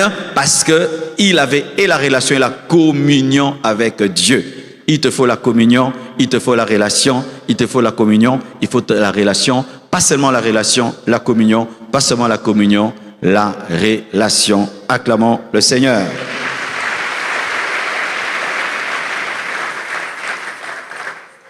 Le péché aussi a engendré la perte de l'autorité et de la domination qui a été donnée à Dieu. On va nous mettre Genèse 1, versets 26 à 28. Genèse 1, 26 à 28. Puis Dieu dit, faisons l'homme à notre image, selon notre ressemblance, et qu'il domine sur les poissons de la mer, sur les oiseaux du ciel, et sur le bétail, sur toute la terre, et sur tous les reptiles qui rampent sur la terre, et qu'il domine. Dieu créa l'homme à son image, et il créa à l'image de Dieu, et il créa l'homme et la femme. La domination, c'est pour la femme, c'est pour l'homme, parce que la femme est un homme. Amen. Et la femme est homme, femme. L'homme est homme, homme. C'est ça, non? Les femmes sont hommes, non? Sont des hommes. Des hommes, c'est-à-dire humaines, n'est-ce pas? Les femmes sont des humaines. Alors, lorsque Dieu crée l'homme, il lui donne sa communion, il lui donne sa présence, mais il lui donne plus que cela. Dieu donne à l'homme l'autorité sur la création. Parce que je peux te créer, et je vis en relation avec toi, en communion avec toi, mais tu ne domines pas sur ce que j'ai créé. Mais Dieu n'a pas fait ça. En plus de nous créer à son image, il nous a permis de dominer sur ce qu'il a créé. Tout, toute la création, Dieu nous a donné de la dominer. Les animaux, les poissons, les arbres, tout et tout. Mais lorsque Dieu donne l'autorité à l'homme, la domination à l'homme, il lui donne cela devant le diable. Parce que le diable, c'était un esprit. Satan était déjà précipité avant la chute de l'homme. Pour ceux qui ne savent pas, la chute du diable a eu lieu avant la chute de l'homme. C'est ainsi que le diable a utilisé le serpent. Le diable n'était pas le serpent. Le diable est entré dans le serpent parce qu'on dit que le serpent, c'était l'animal le plus rusé, le plus intelligent de tout ce que Dieu avait créé. Pour ma part, je crois que le serpent dans le jardin, c'était le roi du jardin. C'était le chef de tous les animaux parce que la Bible reconnaît qu'il était le plus intelligent. Et Satan, qui est stratège, passe au travers de l'animal le plus intelligent. Et cet animal plus intelligent, je crois qu'il était le plus proche de la femme, le plus proche de l'homme. Parce que lorsque tu es le leader, eh ben, tu vas vouloir être proche du leader. Et je crois que la femme était proche du serpent. Pas le serpent possédé par Satan, mais le serpent créé par Dieu. Et Satan, qui est le serpent spirituel, le dragon, est entré dans le serpent naturel pour parler à Ève. Certains disent que ce serpent parlait déjà, ou il a commencé à parler par le diable. Ben, ça peut se faire que le serpent l'a parlé, parce que Ève n'était pas étonnée qu'il parle. Ben, on ne va pas entrer dans ces débats théologiques, hein. C'est un long débat. Certains disent que le serpent parlait avant, ou qu'il a parlé par Satan, mais qu'il ait parlé avant ou pas, on sait que le péché est entré. Amen. Hein? Des débats inutiles. Alors, lorsque le diable entre dans le serpent pour faire tomber l'homme, la ruse, c'est qu'il utilise la femme. Il sait qu'il ne peut pas directement aller auprès de l'homme parce qu'il sait que l'homme va s'opposer à lui. Mais il sait que l'homme aura du mal à s'opposer à la femme. C'est un rusé. Il entre par la femme, il fait tomber la femme. Et c'est comme les dominos. Vous connaissez les dominos? Tu pousses un truc, pou. C'est que s'il fait tomber la femme va faire tomber l'homme et l'homme pêche. Quand l'homme pêche, c'est qu'il ne sait pas, c'est qu'en péchant, il n'a pas seulement perdu la communion avec Dieu, il a perdu la domination. Et quand il perd cette domination, qui récupère? C'est Satan qui récupère. Parce que lorsque Satan se tient devant Dieu, il dit que tout ceci m'a été donné, n'est-ce pas? Il lui présente la gloire des nations, il dit cela m'a été donné. Cela ne lui a pas été donné par Dieu, cela lui a été donné par l'homme. c'est l'homme qui a donné à Satan la domination sur la terre. Oui. Quand on dit que Satan est le prince de ce monde, c'est l'homme qui lui a donné les clés. Je te donne la clé de la maison. Et puis quelqu'un vient te mentir. Et tu lui donnes la clé. Ben, il devient le chef de la maison. C'est pas moi qui lui ai donné, c'est toi à qui j'ai donné la clé, qui lui a donné. Et Satan, dès ce jour, à cause du péché d'Adam et de Ève, est devenu le prince de ce monde. Si tu as une belle maison qui est gardée par une bonne personne, elle sera propre, elle sera belle. Mais si cette maison est gardée par une mauvaise personne, qu'est-ce qu'il y aura? Elle sera détruite, non? C'est pourquoi le monde est maintenant comme ça, parce que maintenant, celui à qui on a donné la domination est sale, il est impur, et il a détruit la terre, détruit le monde. C'est quand on voyait même des moustiques qui nous piquent, qui nous rendent malades. Un moustique.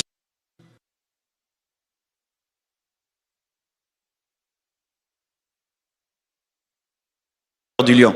L'homme n'avait pas peur du léopard. L'homme commence à être mangé par les animaux.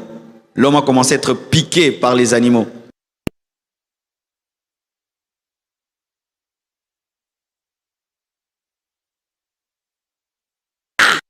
Sauter sur la table. Qui ont peur des serpents ici? Qui ont peur des araignées? Qui ont peur des rats? Qui ont peur des chiens? Tu veux voir, tu as l'onction du Saint-Esprit, tu viens me voir. J'ouvre mes 2 chiens là.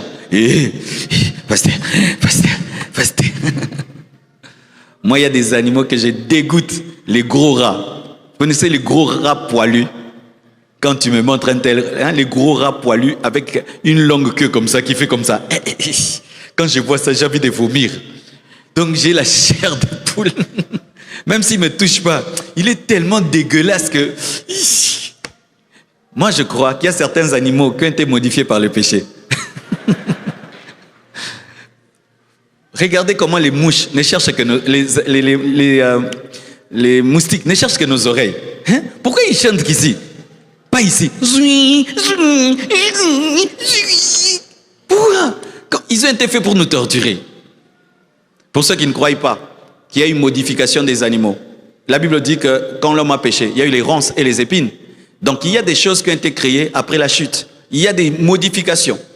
L'homme était herbivore, n'est-ce pas? Il mangeait des fruits. Là, les animaux aussi étaient herbivores. Mais quand l'homme a péché, les animaux sont devenus des carnivores. Donc il y a eu des modifications même dans les animaux. Ah oui. Et quand tu atteins un haut niveau de sainteté, tu peux vivre déjà sur cette terre, avant les milléniums, la domination sur les animaux. Il y a un homme qu'on appelle Sadhu Sudar Singh. Vous avez déjà lu le livre sur le Sadhu Sudar Singh? Cherchez ce livre-là, c'est parmi les livres les plus spirituels de la chrétienté. Et cet homme avait atteint un niveau de sainteté de prière. Les lions pouvaient venir, ils ne lui font rien. Les serpents ne lui font rien. Rien du tout, comme dans le jardin d'Éden. Pasteur, je vous dis la vérité, allez lire. Les lions ne lui faisaient rien. C'était un Indien. Il était tellement pur et saint qu'un jour il est passé dans une ville et puis il est parti. Un missionnaire est venu prêcher. Il a parlé de Jésus. Les gens disaient, non, il n'est pas mort il y a 2000 ans. Il était ici, il est passé qui? Non, il était passé. Il ressemblait à Jésus. Que les lions ne le mangeaient pas, les animaux ne le mangeaient pas. Un jour il est allé dans un jeûne, il a voulu jeûner comme Jésus 40 jours à sec. On l'a retrouvé presque mort. On l'a réanimé et tout. Il voulait vraiment être comme Jésus. Et un jour, il a décidé d'aller prêcher, je crois, au Tibet. Et il a disparu. On ne sait plus où il est parti. On ne connaît pas sa tombe, rien. Il est allé en mission. Il est parti pour du bon jusqu'à aujourd'hui. Batou Baza. Acclamons le Seigneur. Cherchez ce livre-là. Ben, il est devenu très très rare. Hein. Très rare. Aujourd'hui, même si tu le cherches sur Amazon, ça coûte même $2000. Il y a un livre que j'ai lu il y a longtemps sur le retour de Jésus. Je l'ai cherché avec un ami, $4000 aujourd'hui. Vous qui avez des bons livres, gardez-les. Amen. Hein? Et je vous dis, avant, il y avait des livres. Hein? Tu lis ça, ça change ta vie. Lisez des livres qui vous bouleversent. Amen. Hein? Lisez des livres qui vous bouleversent. Tu te dis, ah, ça c'est un homme comme moi. Tu entres en jeûne. Tu dis, cette nuit, je ne mange pas et je ne dors pas. Il y a des livres comme ça, tu lis comme ça, veillez directement. Alléluia. Et donc, lorsque l'homme a péché, il a perdu la domination. La domination même sur les anges déchus. Parce que lorsque l'homme pêche, plutôt lorsque l'homme est créé, et que Dieu lui donne la domination, il lui avait donné aussi la domination sur Satan, sur les démons, sur les anges qui étaient déchus. Mais quand seulement l'homme a péché, les démons sont au-dessus de lui maintenant. Satan est au-dessus de lui. Et il tremble devant le diable, il tremble devant les démons. Et quand Jésus-Christ maintenant vient dans ta vie, il restaure. C'est pourquoi il dit, tout pouvoir m'a été donné. Allez, avec quoi? Avec le pouvoir que Dieu m'a donné. C'est-à-dire que Jésus-Christ a récupéré le pouvoir, pas pour lui, mais pour toi. Je vais te donner l'exemple. Tu as un enfant, je te donne une clé. Quelqu'un de plus malin que toi te ravit la clé. Je vais me battre contre lui, pas pour moi, mais pour toi. Quand je ravis la clé, je te la donne. Parce que moi, j'ai toujours eu le pouvoir. Dieu n'a jamais perdu le pouvoir. C'est l'homme qui a perdu le pouvoir. Mais Jésus-Christ est venu comme un homme afin de rendre aux hommes le pouvoir, de peur que Satan dise, tu as triché. Maya Resayaba. Il n'a pas voulu rendre à l'homme le pouvoir en étant Dieu, mais il lui a rendu le pouvoir en étant un homme Dieu. Afin que les hommes puissent vaincre Satan tout en étant des hommes. Aïe, aïe, aïe, aïe. C'est ça qu'on appelle la sagesse de Dieu. Amen. Parce que entre Satan et Dieu, il y a de la justice. Voici la justice entre Satan et Dieu. Ils se sont entendus que pour influencer la terre, ils doivent utiliser des humains. Ainsi, il n'y a pas une guerre entre Dieu et Satan de viens, parce que tu regardes trop les films des science-fiction. Maintenant, la guerre entre Dieu et Satan, c'est au travers de la postérité de la femme. Quand Satan fait tomber l'homme, il dit quoi? La postérité de la femme écrasera ta tête. C'est-à-dire quoi? Je vais utiliser les humains pour t'humilier et pour te vaincre. Et Satan aussi utilise qui? La postérité de la femme. Caïn, postérité de la femme. Amen. Nimrod, postérité de la femme. Pharaon, postérité de la femme. Judas, postérité de la femme. L'Antichrist, postérité de la femme. Ainsi décide d'être la bonne postérité de la femme qui écrase la tête du serpent. Quand Satan veut envoûter, il cherche un sorcier. Quand Satan veut détruire, il cherche un homme qui va utiliser une bombe. Il cherche des hommes. Dieu cherche des hommes, Satan cherche des hommes. C'est pourquoi soyez des instruments de Dieu. Alléluia. Le diable est prince de ce monde dans la vie des païens, pas pour nous. Vous savez ça? Oui, oui. Le prince de ce monde pour moi, c'est Jésus. Mais le prince de ce monde pour les païens, c'est Satan. Ah oui. Pour les diables, pour les païens, le prince de ce monde, c'est Satan. Ils sont sous l'emprise de Satan. Mais pour nous, le prince de ce monde, ce n'est plus Satan. Le prince de ce monde, c'est Jésus et c'est nous. Et c'est nous, parce que nous avons récupéré la domination en Christ. Ainsi, je peux marcher sur les scorpions, sur les serpents, sur toute la puissance de l'ennemi et rien ne peut me vaincre. Lorsqu'on te dit et rien ne peut te vaincre, pourquoi? Parce que c'est toi qui es devenu le prince de ce monde. Vous êtes de Dieu, vous mourrez comme des hommes. Frères, en Jésus, nous avons récupéré les clés. Nous avons récupéré la domination. Nous avons récupéré la domination. Pour l'instant, nous avons récupéré la domination sur le plan spirituel et dans certains domaines, mais la domination parfaite sera manifestée dans le millénium. Et je dois vous dire la vérité. Donnez-moi l'amen. Hein? Parce que vous devez savoir que le plan de Dieu est progressif. Hein? Amen. Hein? Alors, ce qui fait que des fois, tu peux dire, ah, mais comment je suis chrétien, le moustique m'a piqué. Hein, comment je suis chrétien, non, qui m'a emboîté, frère. Il ne faut pas tenter Dieu. C'est dans la nouvelle, dans le millénium qu'on dit quoi? Que le lion et la brebis vivront ensemble. Mais pour l'instant, Dieu peut te donner seulement les arrêts de l'esprit, les prémices de ce qui sera. Un jour, un chien te suit, tu dis, au nom de Jésus, pouf! Il est bloqué. Mais demain, fais attention. Tu peux marcher avec Jésus-Christ aujourd'hui sur l'eau, mais demain, tu auras besoin de la barque. Tu peux manger le pain et les poissons multipliés, mais demain, c'est la provision. C'est-à-dire que des fois, tu peux goûter aux dimensions du millénium pour que Dieu te dise qu'il le fera. C'est comme Élie. Dieu l'a enlevé. Il tombe. Il l'enlève et puis un jour, il part. Enoch est enlevé pour dire qu'il y aura l'enlèvement. Il y a certaines choses que nous pouvons vivre en ce temps-ci afin d'annoncer ce qui sera. Amen. Vous prendrez des breuvages mortels, vous ne mourrez pas. Mais est-ce que tu vas prendre Nanko? Bayo. N'est-ce pas? Vous avez compris l'équilibre, hein? Alors, sachez ceci, que lorsque l'homme a péché, il a perdu la domination. Alors si le péché a fait perdre à l'homme la domination et a fait que Satan devienne le prince de ce monde, chaque fois que nous péchons, nous perdons aussi la domination. C'est pourquoi tu peux être là, tu chasses les démons, ils partent. Demain, mène une vie de péché. Démon sort. Tcha, yo. Amen, hein? Tu fais des délivrances, démon sort, sois dans la sainteté. Tu commences à vivre dans le péché, démon sort, ils vont te résister, ils vont te frapper comme les fils de Xéva. Alléluia. Tu chasses les maladies, c'est très bien. Demain, commence à pécher. Ces maladies peuvent venir en toi. Un homme de Dieu, Dieu l'utilisait terriblement aux États-Unis au temps du réveil. Il faisait marcher les paralytiques, il guérissait les hydroptiques, je crois, les gens qui sont presque courbés. Et Dieu l'avait tellement utilisé. Un jour, une folie lui prend, il crie que l'Amérique est sous ses pieds, le monde est sous ses pieds. Il a commencé à s'habiller comme un souverain sacrificateur. Il a créé toute une cité pour lui-même. L'orgueil est entré dans sa vie. Il a commencé à vendre des choses de Dieu. Et progressivement, il tombe malade. Vous savez, il est tombé de il a quelle maladie? La même maladie que lui chassait. Il est mort sur une chaise, aussi paralysé, comme les gens qui guérissaient, courbés. Pourquoi? Il avait perdu la domination sur ce qu'il dominait.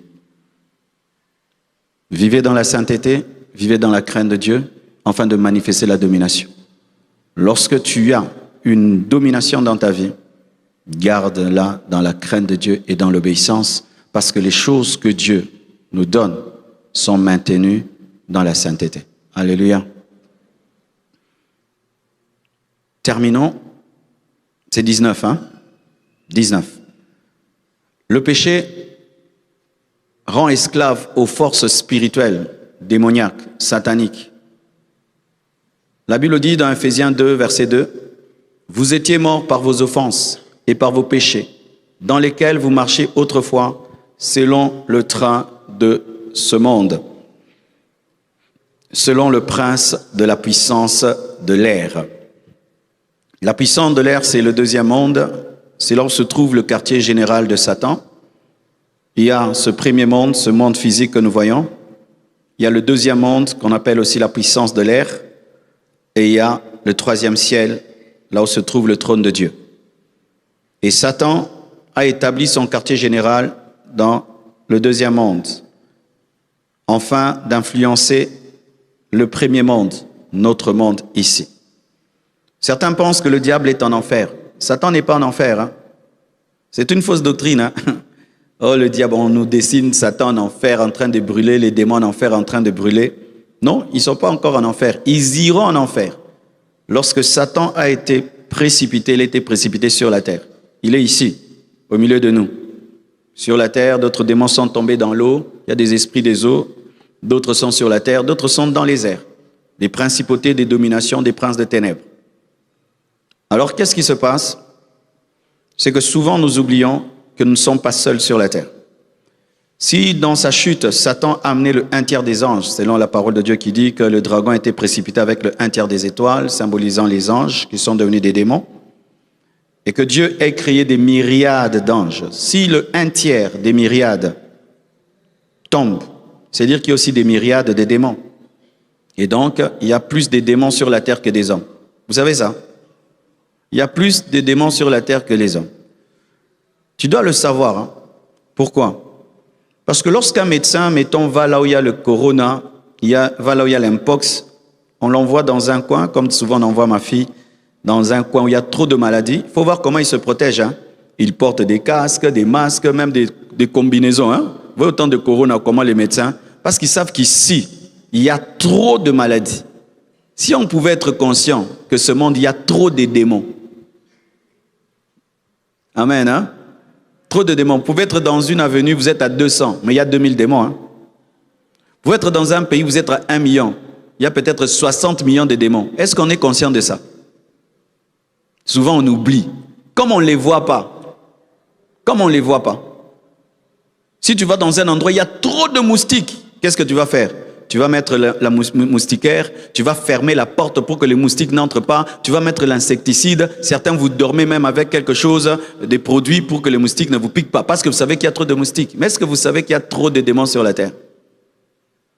Et voici maintenant ce que ces démons font. C'est que étant donné qu'ils sont très nombreux, donc ils sont à côté de chaque humain, même s'ils ne sont pas omniprésents, ils utilisent leur nombre. Vous comprenez ça? C'est-à-dire que quand tu pêches, il y a qui à côté de toi? Il y a un démon. Ah oui. Quand tu pêches en présence d'un démon. Si tu pouvais imaginer ça, est-ce que tu peux te couper là, alors qu'il y a un lion? Ton sang là va l'attirer, non? Tu vas veiller, n'est-ce pas? Est-ce que tu peux ouvrir ta fenêtre à 22 heures dans un quartier plein de moustiques? Tu ne vas pas le faire, hein? Parce que tu sais, si tu ouvres seulement un peu, ils entrent, n'est-ce pas? Mais il y a plein de moustiques spirituels autour de nous, des esprits mauvais. Surtout dans les lieux où les gens pêchent beaucoup. Les hôtels, les lieux d'impudicité, les lieux de débauche, les lieux il y a encore une concentration de démons. C'est comme une poubelle. Dans la poubelle, il y a beaucoup de microbes. Et il y a des poubelles comme ça. Alors, si tu pouvais imaginer, pendant que tu pêches, la présence des anges et aussi la présence des esprits mauvais. Quand tu obéis à Dieu, les anges te protègent. Quand tu pêches, tu ouvres des portes aux démons. Et la Bible dit, veillez et priez, afin de ne pas tomber dans la tentation. Veillez, veillez. Il faut veiller, mon frère. Comme tu veilles pour que les moustiques n'entrent pas. Est-ce que quand tu te réveilles le matin, tu dis, aujourd'hui, je ne vais pas pécher? Non, non, vivre caca. Alors que non, c'est la guerre, c'est le combat. Je connais des gens, ils ont commis l'erreur, sont tombés dans le péché seulement avec une sorcière. La sorcière lui laisse un esprit d'impudicité. Il n'arrive plus à arrêter. Il n'arrive plus. Même il confesse, il n'arrive plus. On lui a laissé un esprit. Maintenant, Dieu veut que tu puisses confesser à quelqu'un. Non, toi tu te bats avec ça seulement. Je vais laisser. Dieu dit, va dire à quelqu'un que tu es tombé et qu'on prie pour toi. Tu te bats avec. Parce que tu n'es pas conscient que c'est une maladie. Il y a des maladies qui acceptent l'automédication. Mais d'autres, tu peux faire l'automédication de l'appendicite. Tu peux faire l'automédication du cancer. Il y a des maladies, tu peux prendre toi-même le médicament. Mais il y a d'autres, s'il faut qu'on t'opère, tu dois aller dire à quelqu'un. Il t'endort, il t'ouvre le ventre, il enlève la maladie. Et certains péchés, c'est ça. Quel genre de péché? Ce péché-là avec lequel tu as duré. Il te fait tomber. Boum, boum, boum, boum. Devant lui, tu n'as pas de force. Va dire à quelqu'un. Va dire à quelqu'un. Il va te faire rater le ciel. Ton orgueil spirituel, c'est lui qui va t'amener en enfer. Pourquoi dans les domaines de la vie, lorsqu'on est au bout, on demande l'aide? Tu te bats dans un domaine, ça ne va pas. Aidez-moi, connectez-moi, aidez-moi, aidez-moi. Là, vite, on demande de l'aide, hein, pour l'argent, pour les problèmes de ce monde. Tu sais que selon ma force, je ne peux pas régler ce problème. On va même demander des crédits, l'aide. Papa, vous dormez devant moi en face, vraiment, vous me distrayez. Quand vous êtes devant en face de moi, vous dormez vraiment. Non, non, non, je ne tolère pas ça. Alors, je disais ceci. Ouais, vous m'avez égaré. Lorsque quelqu'un a besoin d'argent, il va chercher un crédit. Aidez-moi. Mais tu te bats avec un péché. Tu te bats. Et on dit, va dire à tel, l'orgueil. L'orgueil va te tuer, mon frère. Ça va te détruire. De la même manière qu'on parle des microbes en aérobie. Il y a anaérobie et aérobie. Hein? Il y a certains microbes, il suffit seulement que tu les exposes à l'oxygène, à l'air, ils meurent. C'est comme le microbe du sida, vous savez ça? Lui, il a besoin de ton sang. Tu sors seulement le sida, du sang, il meurt. Et il y a des péchés. Pour les vaincre, tu dois les dire à quelqu'un. Tu dois le sortir du secret. Si tu ne le sors pas du secret, il ne va pas quitter ta vie. Parce que certains péchés, lorsque tu les commets beaucoup, permettent à un esprit d'entrer en toi. Voici ce qui arrive. Quand tu pêches une fois, tu pêches dans la chair. Parce que l'homme n'a pas besoin du diable pour pécher. Pour le premier homme, Adam, Ève, le diable les a poussés à ça. Mais depuis que l'homme a péché, il n'a plus besoin du diable. C'est comme si on t'apprend quelque chose, maintenant toi-même tu deviens maître. L'homme maintenant pêche sans le diable. L'homme est pécheur. Mais quand tu pêches dans la chair, toi-même, c'est comme tu ouvres une porte et les moustiques se rendent compte que cette maison-là, on a ouvert, non? Comment ils savent aussi ces moustiques-là? Non, tu ouvres seulement comme ça, où ils sentent la chaleur, où ils sentent quoi? Et puis ils vont dire, oh, cet homme-là, il commet beaucoup le péché qui me caractérise. Par exemple, tu commets tout le temps l'impudicité dans la chair. Maintenant, l'esprit là d'impudicité dit, oh, il m'invite, il vient. Et au départ, il rôde autour de toi comme une oppression. Parce que les démons n'entrent pas directement dans les gens. Hein. Ils t'oppressent, ils t'obsèdent.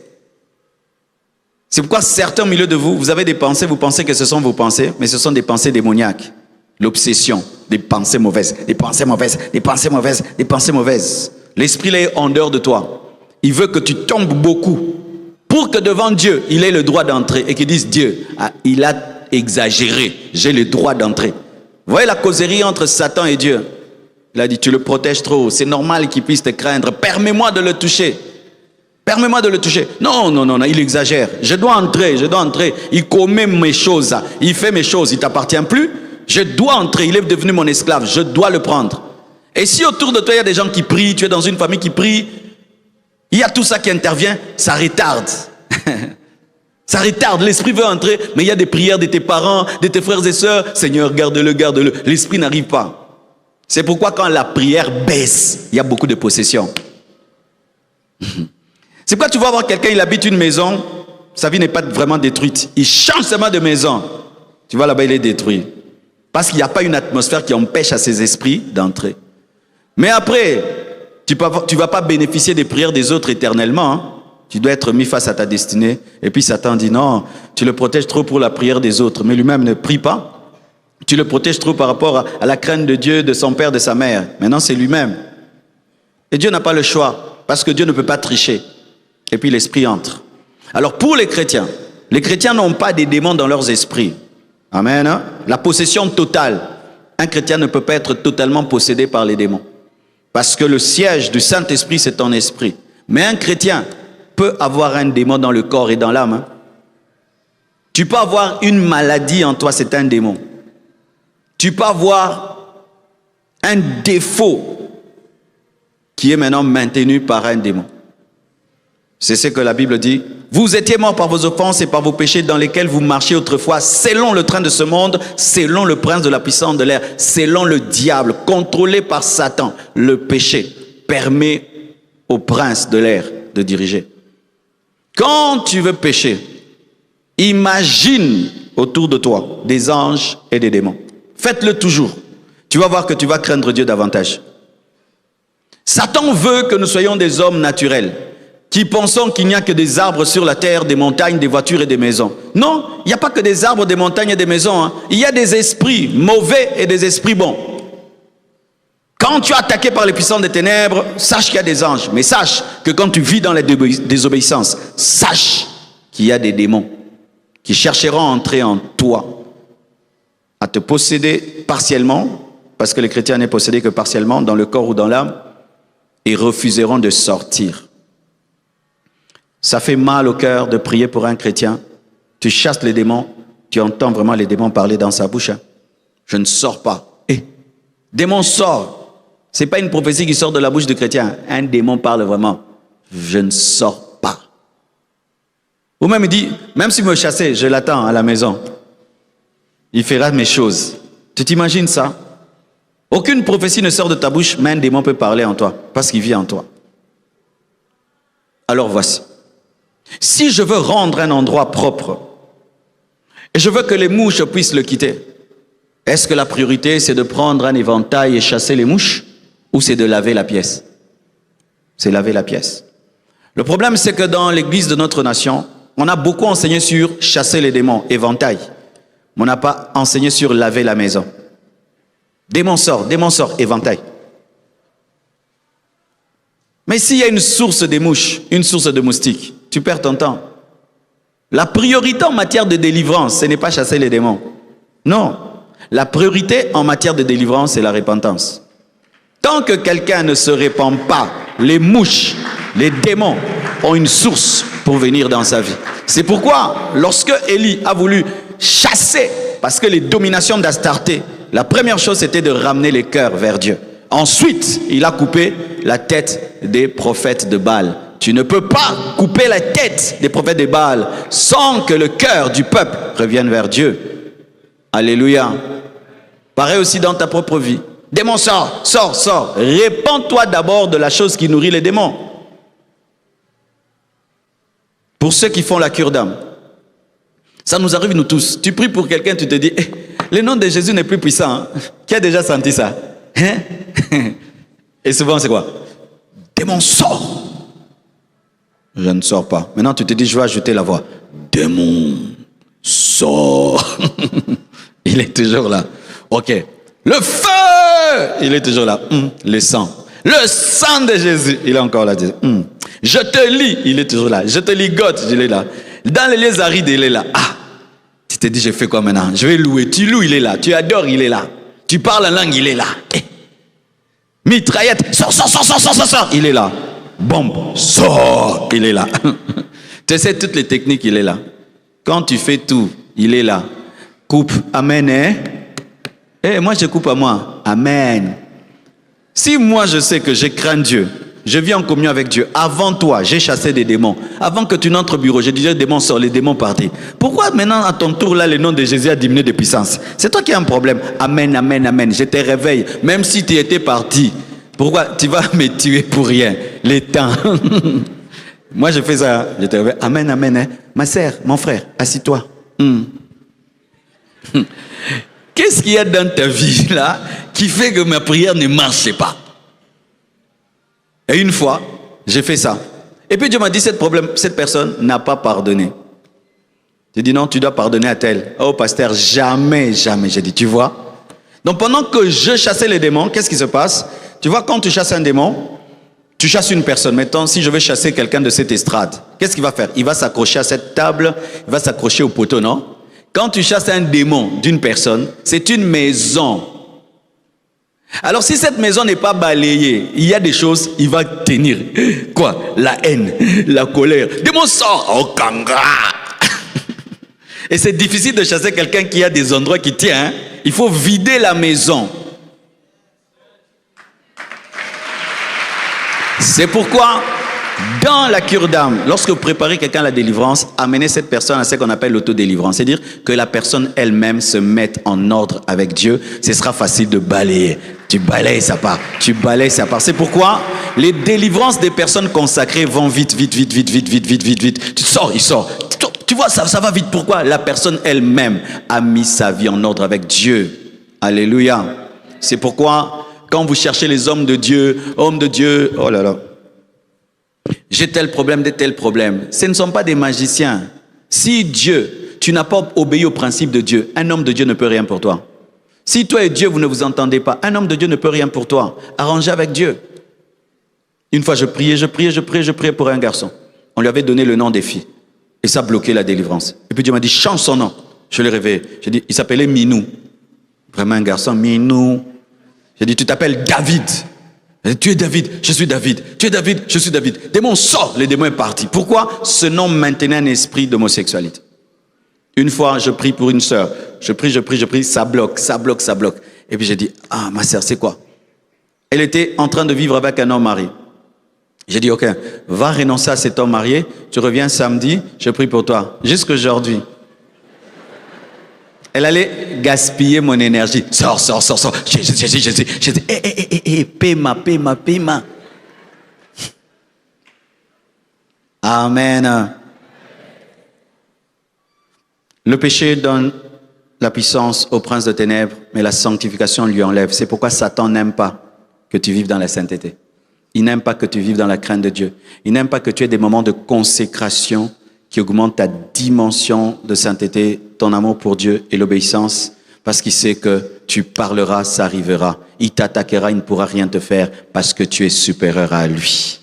Mais tout cela n'est possible quand Jésus-Christ, notre Rédempteur, qui est venu nous redonner ce que Satan nous a pris. Jeûner, c'est bien. Craindre Dieu, c'est bien. Prier beaucoup, c'est bien. Mais tout ça doit être fondé sur Christ. Pourquoi? Pour que personne ne se glorifie. D'être puissant, d'avoir de l'autorité, d'avoir de la domination, mais que toute manifestation de domination se transforme en action de grâce. Quand je prie pour quelqu'un, il marche, je dis « Waouh Seigneur ».